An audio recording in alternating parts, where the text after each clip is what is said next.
పార్వతీదేవి స్నానంకి వెళ్ళినప్పుడు పసుపుతో వినాయకుడిని చేసి అందులోకి ప్రాణం పోసిందంట. నేను కూడా ఫస్ట్ టైం ఇంట్లో పసుపుతో వినాయకుడిని చేస్తున్నాను.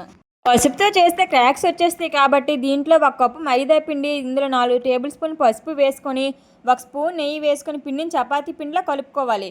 తరువాత ఈ పిండి అంతటిని వీడియోలో చూపిస్తున్నట్లు చిన్న చిన్న బాల్స్లా చేసుకోవాలి. ఇప్పుడు ఒక్కొక్క పిండి ముద్దని తీసుకొని ఇలా ఫస్ట్ మండపంలా చేసుకుని తర్వాత ఇంకో పిండి ముద్దని తీసుకొని వినాయకుడు స్టమక్లా పెట్టుకోవాలి. తరువాత కాళ్ళు చేతుల కోసం ఇలా రోల్ చేసుకొని చివర్లు లైట్గా ప్రెస్ చేసుకోవాలి. అలా చేసుకున్న తర్వాత ఈ వీడియోలో చూపిస్తున్నట్లు సెట్ చేసుకోవాలి. ఇప్పుడు మరొక పిండి ముద్దని తీసుకొని వినాయకుడు తల సెట్ చేసుకోవాలి. తరువాత చెవుల కోసం ఇలా లైట్గా ప్రెస్ చేస్తూ పెట్టుకోవాలి. తరువాత వినాయకుడికి తొండాన్ని ఈ విధంగా సెట్ చేసుకోవాలి. ఇలా చేసుకున్న తరువాత కిరీటం కోసం ఇలా చిన్న చిన్న పిండి ముద్దలను రోల్ చేసుకొని ఇలా కిరీటంలో పెట్టుకోవాలి. ఇక్కడ నేను కళ్ళ కోసం మిరియాలను వాడుతున్నానండి. ఇలా మిరియాలు పెట్టుకున్న తర్వాత వినాయకుడి చేతిలో చిన్న ఉండ్రాయిని పెట్టుకున్నాను.